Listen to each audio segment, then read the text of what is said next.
जिस संवाद का हर युवा को बेसब्री से इंतजार है, वो लोकप्रिय कार्यक्रम प्रधानमंत्री नरेंद्र मोदी के साथ परीक्षा पे चर्चा करीब आ गया है। अपने तनाव और घबराहट को पीछे छोड़ परीक्षा की परेशानियों से मुक्त होने के लिए तैयार हो जाएं। इस बार प्रधानमंत्री के साथ संवाद में न केवल छात्र बल्कि अभिभावक और शिक्षक भी शामिल हो सकेंगे। नमस्कार, स्वागत है आपका संसद टीवी पर। मैं हूं नवविक्रम सिंह। आज अपने विशेष कार्यक्रम में हम विस्तार से जानेंगे परीक्षा पे चर्चा में इस बार क्या खास होगा। चर्चा में हमारे साथ मौजूद रहेंगे दो खास मेहमान। मेरे साथ मौजूद हैं शिक्षा मंत्रालय में संयुक्त सचिव और इस कार्यक्रम की जिम्मेदारी निभा रही प्राची पांडे जी। आपका स्वागत है प्राची पांडे जी। और साथ ही NCERT यानी राष्ट्रीय शैक्षिक और अनुसंधान और प्रशिक्षण परिषद के निदेशक डॉक्टर दिनेश प्रसाद सकलानी। सर, स्वागत है आपका। चर्चा की शुरुआत सबसे पहले मैं यही समझना चाहूँगा प्राची जी आपसे कि इस बार चूंकि ये 7वां संस्करण है, इस बार क्या खास होगा? Thank you. ये ऐसा मौका मिला है हम लोग को जो परीक्षा पे चर्चा पर बात करने के लिए और सभी लोगों को बताने के लिए। तो ये तो हम लोग का 7वां एडिशन है। 6 एडिशन हम लोग ने सफलतापूर्वक शिक्षा मंत्रालय ने ऑलरेडी इसको आयोजित किया है। इस साल सबसे बड़ी चीज़ है कि हम लोग ने 2.26 करोड़ बच्चों, अभिभावक, शिक्षकों उनका पंजीकरण हुआ है। तो 2.26 करोड़ लोग एक्चुअली इस पे रजिस्टर कर पाए हैं। ये रिकॉर्ड है मैम? ये बिल्कुल पूरा रिकॉर्ड है। और पिछले साल तो करीबन 38.9 लाख थे। तो इस बार, और जब शुरू हुआ था तो ये 22,000 करीब से शुरू हुआ था। तो 7वें एडिशन में 2.26 करोड़ है। लेकिन यही नहीं, एक चीज़ है इसमें सबसे बड़ी बात है कि 2022 में ये थोड़ा सा सीमित था नेशनल बोर्ड में। हमारे देश में 62 स्टेट बोर्ड हैं। तो 2022 में 2 लाख लोग थे जिन्होंने स्टेट बोर्ड से इसमें पंजीकरण किया था। ये बढ़ गया था 2023 में, 2023 में ये 16.84 लाख हो गया। और इस साल 1.78 करोड़ अंडमान एंड निकोबार आइलैंड से या जम्मू कश्मीर, उत्तर प्रदेश, हर भाग, इस देश का हर भाग, हर जगह से बच्चों ने इसमें शामिल किया है। और आपको ये जानकर हैरानी होगी कि 240 से ऊपर बाहर के देश हों, आइलैंड्स हों, छोटे आइलैंड्स हों, छोटे देश हों, वहाँ से भी पंजीकरण हुआ है। तो 2040 ऐसे रीजन्स हैं जहाँ से, इंटरनेशनल रीजन्स हैं जहाँ से इसमें रजिस्ट्रेशन हुआ है। मतलब कि वैश्विक हो गया है। जी, ग्लोबल है ये, बिल्कुल एक ग्लोबल है। और ये इसका रजिस्ट्रेशन 12 जनवरी को जब बंद हुआ तो हम लोग ने वो नेशनल यूथ डे है, 12 जनवरी से लेके हम लोग ने 23 जनवरी तक जो नेताजी जयंती पराक्रम दिवस है, उसमें हम लोग ने बहुत सारी एक्टिविटीज़ की जो तनाव कम करने के लिए है। मैराथन रन किया या नुक्कड़ नाटक है, ऐसे ऐसे कई एक्टिविटीज़ हैं जो स्कूली लेवल पे वहाँ पे हुई थी। Meme competition, poster competition. और फिर लास्ट में इसको जन आंदोलन बनाने के लिए लास्ट में हम लोग का एक पेंटिंग कंपटीशन हुआ जिसकी मेन थीम थी एग्ज़ाम वॉरियर्स, जो एक बहुत ही अच्छी किताब है जो हमारे माननीय प्रधानमंत्री जी ने लिखी है। तो उसकी मेन थीम्स थे जो उसके अंदर मंत्र हैं और ऑफ कोर्स नेताजी की इंस्पायरिंग मैसेजेस, वो हमारी थीम थी। और 23 जनवरी को हर डिस्ट्रिक्ट में ये एक कंपटीशन हुआ। इसमें 60,000 से ज़्यादा बच्चों ने भाग भी लिया और फिर 23 जनवरी को ये क्लोज हुआ।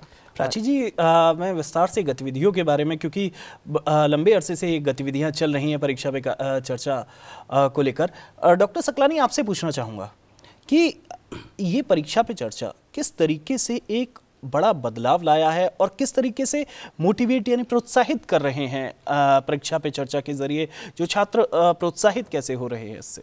देखिए, ये अपने आप में बड़ी अनूठी पहल है जी। जैसा कि हम जानते हैं कि परीक्षा शब्द से, जब परीक्षा शब्द आता है तो बड़े बड़े भी नर्वस हो जाते हैं जी। बिल्कुल। और बच्चों की तो बात क्या है। हमारे देश में इतनी विविधताएं हैं, इतने बच्चे हैं, इतने क्षेत्रों से जुड़े हुए हैं, प्रत्येक परिवार की अपनी अपनी पृष्ठभूमि होती है। और आजकल आप जानते हैं कि हर माता पिता बच्चे को बहुत आगे ले जाना चाहता है, और तनाव में माता पिता रहते हैं, शिक्षक भी रहते हैं और बच्चे भी रहते हैं जी।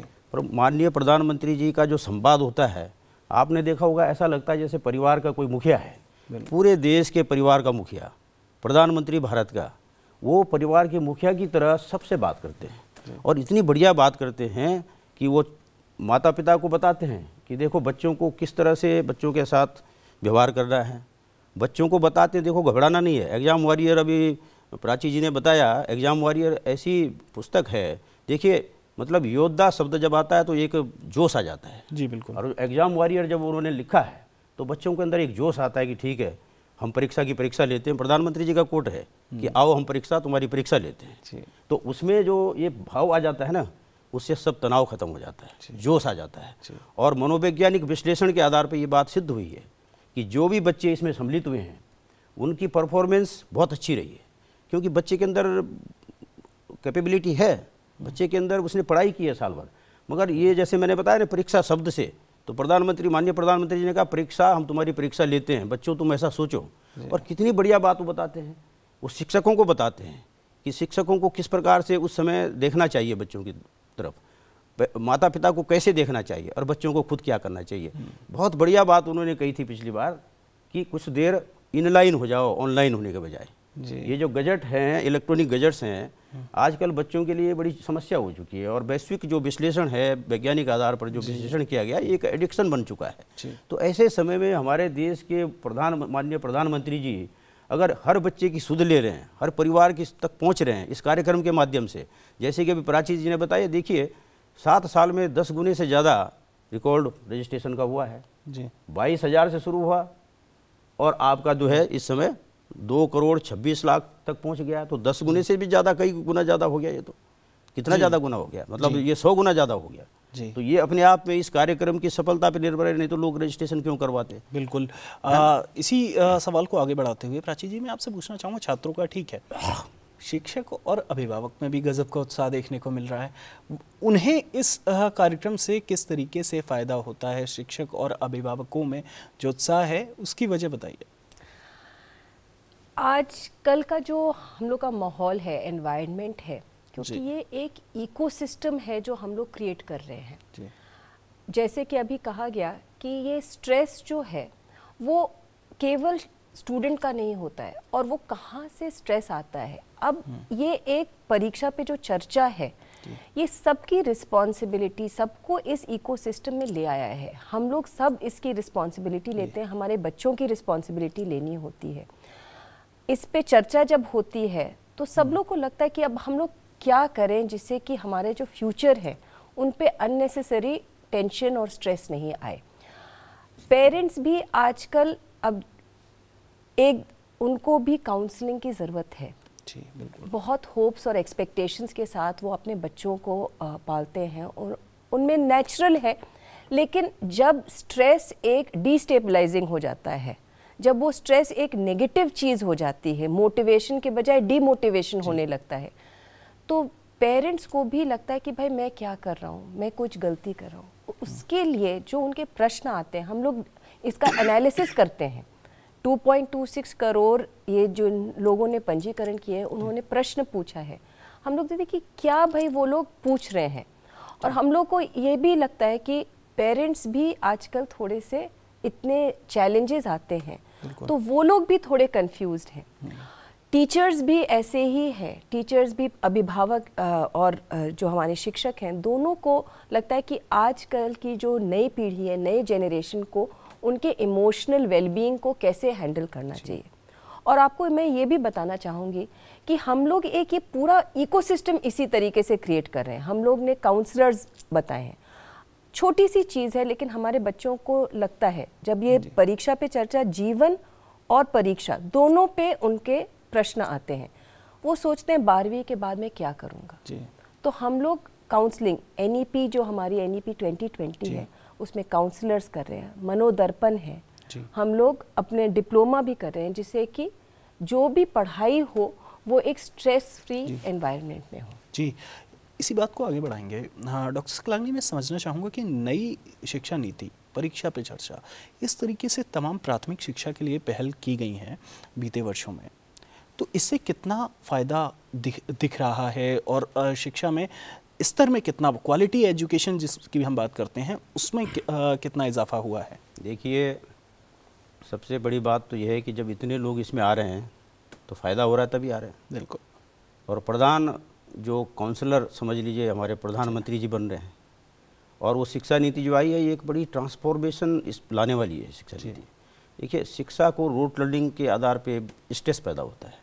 हमारे माननीय प्रधानमंत्री जी ने और नई शिक्षा नीति में ये बात आई है, joyful learning, Joy based pedagogy, खेल खिलौना आधारित शिक्षा और आनंद के साथ सीखना।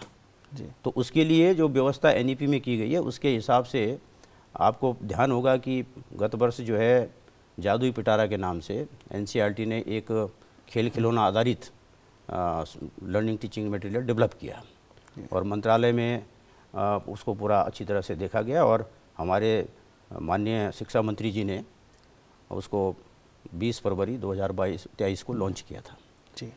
इतना अच्छा फीडबैक उसका आ रहा है जी। और उसी आधार पे जो एनईपी की पुस्तकें बनी है, कक्षा 1 और 2 की, ग्रेड 1 और 2 की पुस्तकें बनी है, वो उसी प्रकार से बनी है। 5 स्टार रेटिंग मिल रही है किताबों को जी। तो इसका मतलब ये है कि बच्चे उससे लाभान्वित हो रहे हैं, और उससे वो एकदम उसको इस रूप में ले रहे हैं कि ये तो बहुत ही अच्छा एक्सपीरियंस है जी। आप जादुई पिटारा देखेंगे, उसका जो हैंडल बना हुआ है जी, वो हैंडल इस तरह से डिजाइन किया गया है, उसमें बीड लगी हैं, बीड, और अलग अलग रंग की है, वहीं से लर्निंग शुरू हो जाती है। अगर बच्चे को कहा जाए कि लाल रंग की कितनी है, पीले रंग की कितनी है, अलग अलग गिनो, जोड़ो दोनों को, लाल में से पीली घटाओ कितनी बची, ठीक है कि नहीं। तो इसमें जो न्यूमरेसी का ज्ञान है वहीं से आ गया। बेसिक जो रंग है, प्रमुख रंग जो है, उन रंगों की अवधारणा वहीं से हो जाती है। जितनी लर्निंग, तो ये जो लर्निंग का है ये एनईपी की देन है कि हम जो है अनुभवजन्य सीख जो है, अनुभवजन्य जो ज्ञान है उसको प्राप्त करने के बाद, अनुभव से जो ज्ञान होता है, और अनुभव सबसे उत्तम शिक्षक होता है। सर्वोत्कृष्ट शिक्षक क्या है? अनुभव। बिल्कुल। तो वो अनुभवजन्य ज्ञान जो है एनईपी की पेडागोजी में आया है, और खेल खिलौना आधारित शिक्षा उसी से सुनिश्चित होता है कि stress free and joyful learning वो लाई जाए। वो जब लाएंगे तो एक सीक्वेंस बनता है, वहाँ से लर्निंग हो रही है, यहाँ से हमारे माननीय प्रधानमंत्री जी परीक्षा पे चर्चा सबके साथ कर रहे हैं। तो वो जो माता पिता हैं और शिक्षक हैं, वो पुराने जो उनका तौर तरीका है कि बच्चा लिखे और याद करे, वो जब तक इस प्रकार की काउंसलिंग नहीं होगी वो उसी तरह की आदतन है। तो उनकी ये आदत छुड़ाने के लिए एक ये मटेरियल और दूसरा परीक्षा पे चर्चा, ये दोनों ही एक साथ मिलकर के बहुत बड़ा काम कर रहे हैं जी। प्राची जी, चूँकि स्कूली शिक्षा की जिम्मेदारी आपकी है, तो मैं आपसे समझना चाहता हूँ कि जो गांव देहात के बच्चे हैं, शहरी क्षेत्रों में कुछ एडवांटेज होते हैं, लेकिन जो गांव देहात के बच्चे हैं वो अपने आप को हाशिए पर ना समझें, इसके लिए शिक्षा मंत्रालय की ओर से, सरकार की ओर से क्या तैयारी की जा रही है, ख़ासतौर पर परीक्षा में चर्चा के आयोजन को लेकर अगर बात करें? ये बहुत अच्छा ही सवाल है, क्योंकि जो एग्ज़ाम वॉरियर का ये जो एक मूवमेंट है, जन आंदोलन है, ये एक बहुत इंक्लूसिव मूवमेंट है। ये कोई लिमिटेड नहीं है, ये सीमित नहीं है कि बस नेशनल बोर्ड हो या यहाँ पे शहरी इलाकों के ही बच्चे उसका एडवांटेज ले सकें। आपको जैसे मैंने ऑलरेडी कहा कि 62 हमारे जो स्टेट बोर्ड्स हैं उनके बच्चे तो पार्टिसिपेट कर ही रहे हैं, और ये जो हमारी एग्ज़ाम वॉरियर की जो किताब है ये अब सारे मेजर रीजनल लैंग्वेजेस में अवेलेबल है, दीक्षा प्लेटफॉर्म पे अवेलेबल है, जिससे कि बच्चे कहीं पे भी अपना ये बुक अपनी भाषा में पढ़ सकें। और आपको ये जान के बहुत खुशी होगी कि जो हमारा जो इवेंट हो रहा है, जो भारत मंडपम में इवेंट हो रहा है, वहाँ पे हर स्टेट, हर राज्य से, हर प्रदेश से 2-2 बच्चे हम लोग ने इनवाइट किया है। वो स्पेशल गेस्ट हैं, प्रधानमंत्री जी के स्पेशल गेस्ट हैं, और वो ऑलरेडी 24 तारीख को वो आ चुके हैं। रिपब्लिक डे परेड उन्होंने देखा है, और वो बहुत ही एक्साइटेड हैं कि 29 को वो फाइनली इस इवेंट में भाग लेंगे। इनके अलावा जो हमारे कला उत्सव, एक ये आर्ट्स और कल्चर का एक ये इवेंट है, बच्चों के लिए इवेंट है, एनसीईआरटी ऑर्गेनाइज करता है। इसके जो सारे विनर्स हैं ये भी शामिल हो सकेंगे। ये बच्चे भी पूरे देश से आते हैं और ज़्यादातर ये लोग रूरल बैकग्राउंड के बच्चे हैं। और जो इस वाले इवेंट 7th एडिशन की जो सबसे बड़ी चीज़ है कि हमारे यहाँ से ये 100 जो हमारे बच्चे हैं जो एकलव्य मॉडल रेजिडेंशियल स्कूल से, EMRS स्कूल से आ रहे हैं। ये 17 स्टेट्स से ये आ रहे हैं पूरे देश भर में, और ये पहली बार है कि वो लोग आ रहे हैं जी। इसके अलावा हम लोग ने ऐसे हम लोग ने ऑर्गेनाइजेशन किए हैं कि हर डिस्ट्रिक्ट में लार्ज स्क्रीन्स होंगी, 1000 लोकेशंस पे लार्ज स्क्रीन्स होंगी जिसमें स्क्रीनिंग होगी। और मिनिस्ट्री ऑफ एग्रीकल्चर की आपने सुना ही होगा, 17,000 विकसित वैन्स जो हैं, विकसित भारत के जो वैन्स हैं उसमें भी स्क्रीनिंग होगी, वो भी स्टेशनड होंगी और लाइव टेलीकास्ट इसका दिखाएंगी। बाहर की जो हमारी एम्बेसीज हैं उन्होंने भी अरेंजमेंट्स किए हैं कि यहाँ पे स्क्रीनिंग होगी। और ऑफ कोर्स हमारे जो ऑनरेबल चीफ मिनिस्टर्स हैं और गवर्नर्स, लेफ्टिनेंट गवर्नर्स सारे ही प्रदेशों के और यूटीज़ के, वो लोग भी स्क्रीन करेंगे बच्चों के साथ। वो लोग बैठ के ये कार्यक्रम का ये आयोजन होगा और स्क्रीनिंग होगी और सभी लोग इसको देखेंगे। जी बिल्कुल। डॉक्टर सकलानी, मैं आपसे समझना चाहूँगा, क्योंकि एक बड़े स्तर पर आयोजन है, NEP की हमने अभी हाल ही में बात की थी, परिणाम किस तरीके से देखते हैं आने वाले वर्षों में, ख़ास तौर पर जो बच्चे, ये बच्चे जो कि सीधे प्रधानमंत्री से बात कर रहे हैं, जब ये बच्चे बड़े होंगे, इनके मानसिक जो शक्ति है, एक तरह से जो इनकी जो सकारात्मक शक्ति है, उसमें कितना इजाफा होगा? देखिए, ये तो कोई छुपी बात नहीं है। बिल्कुल। ये अगर माननीय प्रधानमंत्री जी सीधे बच्चों से जुड़ रहे हैं जी, उन बच्चों से जो कि अपने जीवन का एक महत्वपूर्ण कदम आगे रख रहे हैं बोर्ड एग्जाम के नाम पे, उनसे प्रधानमंत्री जी सीधे जुड़ रहे हैं। पहले तो जब हम लोग पढ़ते थे हम देख भी नहीं पाते थे प्रधानमंत्री कौन है, जानते भी नहीं थे। आज वो सीधे बात कर रहे हैं और बात इस तरह से कर रहे हैं जैसे कि अपने पूरा परिवार है, जैसे बिल्कुल एक परिवार के मुखिया के नाते बात कर रहे हैं। तो बच्चों का जो डर भय है कितना दूर हो जाता है, और फिर वो अपने जीवन से जोड़ते हुए बताते हैं कि उनका जीवन किस प्रकार की दुश्वारियों में बीता, और जब वो यहाँ तक पहुँच सकते हैं। तो ये बच्चे जो आज इस तरह के वातावरण में और प्रधानमंत्री जी के साथ सीधा संवाद कर रहे हैं और उनसे गाइडेंस ले रहे हैं, तो उनका मानसिक विकास तो पराकाष्ठा पे होगा, बिल्कुल, इसमें कोई शक नहीं है। और ये पिछले जो 7वां संस्करण है, आप पहले संस्करण के बाद और इस संस्करण में देखिए, ये संख्या बताती है कि इतना इजाफा क्यों हो रहा है। और फिर अभिभावक जुड़ रहे हैं, शिक्षक जुड़ रहे हैं, तो पूरी शिक्षा जगत का कायाकल्प।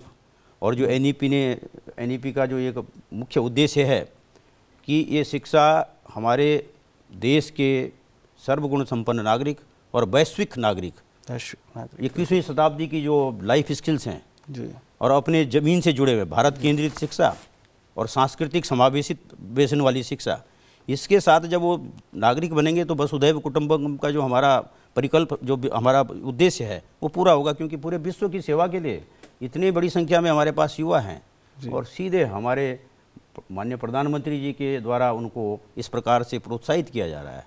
इतनी बड़ी बात है, ये सोचने की बात। देखिए मतलब कितनी बड़ी अपॉर्चुनिटी उनकी लाइफ में। तो इससे बच्चे क्या, पूरा समाज जो है प्रभावित होता है। पूरे समाज में, जैसे कि अभी बात हो रही थी कि एक अभियान है, ये मिशन है, ये तो ये पूरा मिशन है, पूरा एकदम बिल्कुल भारत को सही बनाने का मिशन, और भारत सशक्त बनेगा कैसे, हमारे बच्चों के सफल जीवन से, और वो सफलता की कुंजी इसी प्रकार के कार्यक्रमों में निहित है। बिल्कुल। प्राची जी, इस पूरी यात्रा को आपसे समझना चाहेंगे, बड़ी दिलचस्प यात्रा रही है, छात्रों से बातचीत करने का एक कार्यक्रम है, परीक्षा पे चर्चा शुरू हुआ, लेकिन धीरे धीरे जन आंदोलन बन गया ये पूरी यात्रा। और इसके जो चरण रहे, आज हम देखते हैं जब रिकॉर्ड रजिस्ट्रेशन हो रहे हैं, इस पूरी यात्रा के बारे में ज़रा बताइए। और इस बार निश्चित तौर पर कई चीज़ें ख़ास तो हैं ही। हम लोग जो हर बार हम लोग कुछ ना कुछ नई चीज़ करते हैं, और अब जैसे पिछले साल था तो हम लोग ने यही शुरू किया कि सारी लैंग्वेजेस में हम लोग करेंगे। हर चरण में कुछ न कोई थीम हम लोग जोड़ते हैं। तो आप देखिए इस बार हम लोग ने जैसे कंसंट्रेट किया कि भाई चंद्रयान हमारी जो भारत की साइंटिफिक अचीवमेंट है और हम लोग ने इसको जोड़ा है लाइफ से, परीक्षा से, जीवन के जो भी स्ट्रेस रिलेटेड क्वेश्चंस होते हैं, प्रश्न होते हैं, हम लोग ने साइंटिफिक अचीवमेंट और हम लोग ने अभी हाल में ही चंद्रयान का तो देखा ही था। इसको ये जो पहला जो हम लोग ने मैसेज इस बार बताया कि भाई फेलियर भी होता है लेकिन सक्सेस भी होती है। आप वो कैसे सक्सेसफुल, आप सफल कैसे हो सकते हैं, चंद्रयान के थ्रू हम लोग ने ये मैसेज भी भेजी। हम लोग ने अपने स्पोर्टिंग अचीवमेंट्स ये भी दिखाए। आपने ज़रूर देखा होगा कि पैरालंपिक्स, एशियाड, कैसे हमारे स्पोर्ट्समैन फेलियर से सक्सेस की तरफ गए हैं। उनके जीवन में रोज़ एक परीक्षा होती है। बच्चों को भी ये, उनको ये अप्रिसिएशन आना है कि एक बार अगर वो हार भी जाएं या कुछ भी हो, तो ये जो हम लोग ने छोटे छोटे थीम्स इसमें जोड़े हैं और ऐसे नहीं जोड़ा है कि भाई आप किसी को सिखा रहे हैं, ये लोग उनसे बात करते हैं। हमारे बहुत सारे लोग हैं जिन्होंने बच्चों को प्रोत्साहित किया है, इस पे बात की है। डिबेट्स पूरे देश में हो रही हैं।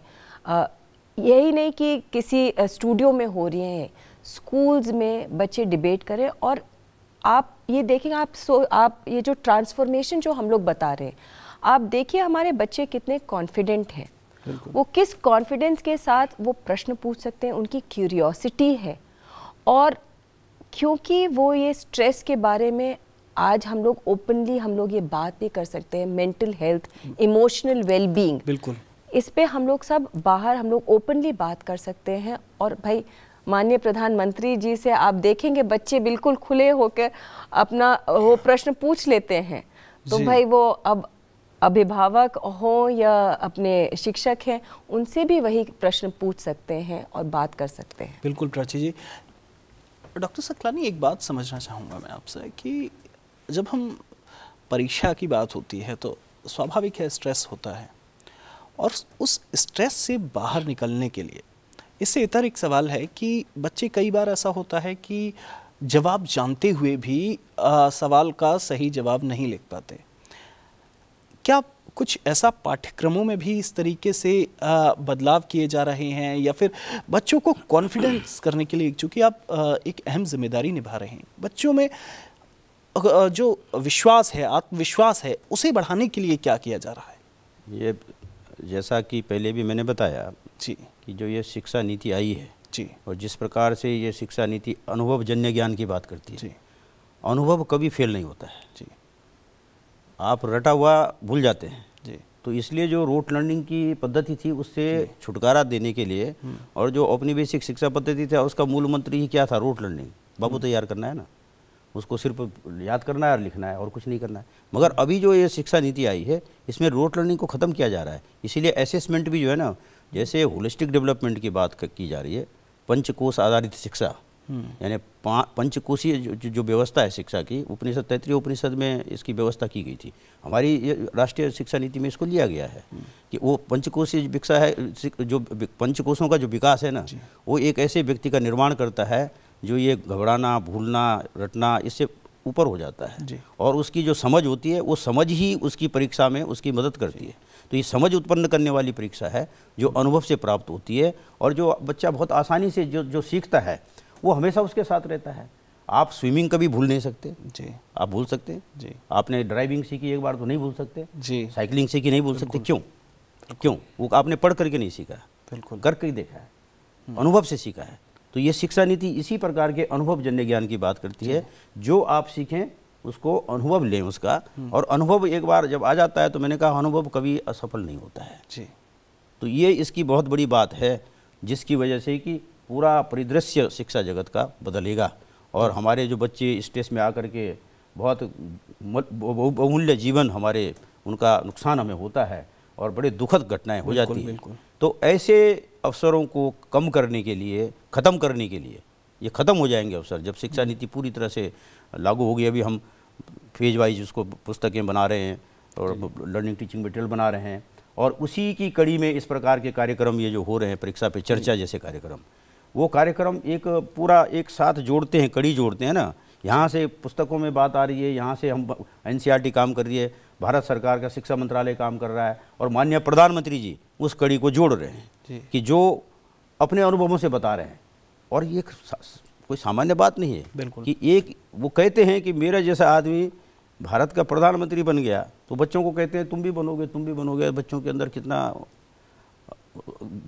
विश्वास, आत्मविश्वास होता है। तो भूलता कब आदमी जब है, कब भूलता है रटा हुआ। जैसे आपने कहा ना कि आता है और भूल जाता है, आत्मविश्वास की कमी होती है जी। तो आत्मविश्वास पैदा करना, जो जानते हैं समय आने पर वो काम नहीं आता है। क्यों नहीं आता है? क्योंकि आत्मविश्वास की कमी होती है। एक तो रटने वाली शिक्षा पद्धति है, और दूसरा उसके बाद आत्मविश्वास नहीं बन पाता है। तो जब अनुभव से सीखेगा और इस प्रकार की प्रेरणादायक नेतृत्व जब रहेगा, तो वो अनुभव जो है हमेशा के लिए काम आएगा, सदैव के लिए। और मैं आपका एक एडिशन इसमें जो सर ने बिल्कुल बहुत एक वर्ड यूज़ किया जो असेसमेंट टेक्निक है, वो बिल्कुल इकोसिस्टम को उसमें बदल रहा है। क्योंकि हम लोग ये टेस्ट ही नहीं कर रहे हैं रोट। जब हम लोग क्रिटिकल थिंकिंग असेसमेंट होगा तो भाई वो बच्चा डर जाता है कि अब मुझे याद नहीं आएगा। लेकिन जब वो क्रिटिकल थिंकिंग को टेस्ट करता है, और हम लोग उसी तरफ जा रहे हैं कि ज़्यादातर क्रिटिकल थिंकिंग को हम लोग टेस्ट करेंगे, और बहुत सारी चीज़ें हैं जिसमें हम लोग उनका असेसमेंट और इवैल्यूएशन करेंगे। अब जैसे हम लोग ने बैगलेस डेज ले आए हैं, तो भाई बच्चे अपने पढ़ाई की किताब अलग रख लेंगे जी। और जो कुछ भी वो अपने हाथ से सीखेंगे, हाथ से करेंगे, उस पर भी असेसमेंट होगा।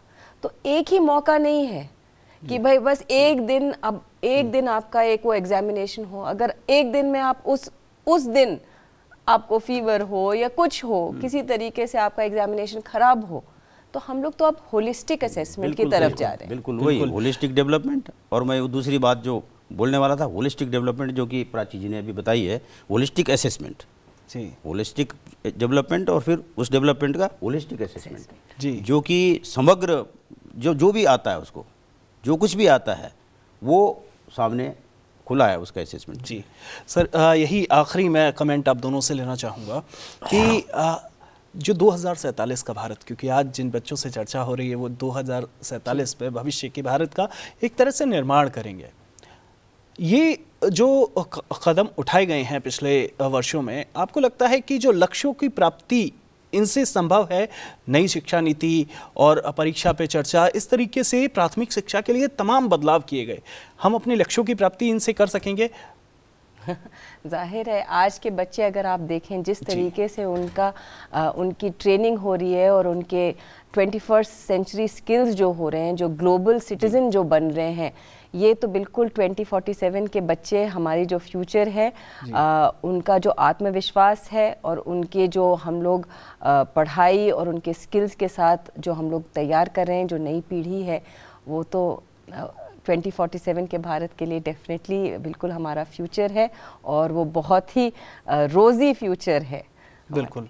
इस पर आप क्या कहेंगे? ऐसा है कि भविष्य आज पर निर्भर करता है जी। जब हम आज इतना अच्छा कर रहे हैं जी, शिक्षा के क्षेत्र में, मैंने जैसे कहा कि ये युगांतरकारी शिक्षा नीति है जी, जो कि बहुत पहले आनी चाहिए थी और जो अब आई है, तो वो भारत के विकास के लिए, भारत का विकास कैसे होगा, हमारी जो ये पीढ़ी है जिसके लिए हम आज इतना काम कर रहे हैं जी, तो भविष्य तो निश्चित सुरक्षित होता है अगर वर्तमान में हम अच्छा काम करते हैं। बिल्कुल सर। तो वही हम अच्छा काम कर रहे हैं शिक्षा के माध्यम से, और सब प्रकार के जो उपक्रम हैं ये उसी लक्ष्य की ओर हमको ले जा रहे हैं। और इसमें कोई शक नहीं है कि ये जो बच्चे उस समय 47 में, उस समय ये मुख्य भारत की जो मुख्य जो उत्तरदायित्व है इनके पास होंगे। निश्चित समझ सकते हैं जो इतने आत्मविश्वास के साथ खड़े हो रहे हैं, मंचों पे जा रहे हैं और माननीय प्रधानमंत्री जी के साथ संवाद कर रहे हैं, अपनी हर चीज़ को देख रहे हैं किस तरह से हो रहा है, तो वो पूरे देश को क्या पूरे विश्व को संबल देने के लिए तैयार हो रहे हैं। बिल्कुल, निश्चित तौर पर ये भविष्य के भारत की इबारत लिख रहे हैं ये बच्चे। आप दोनों का बहुत बहुत शुक्रिया। हमारे इस कार्यक्रम में इतना ही। आप हमारा ये कार्यक्रम संसद टीवी के YouTube चैनल पर भी देख सकते हैं। मुझे और मेरे साथियों को दीजिए इजाज़त। आप देखते रहिए संसद टीवी।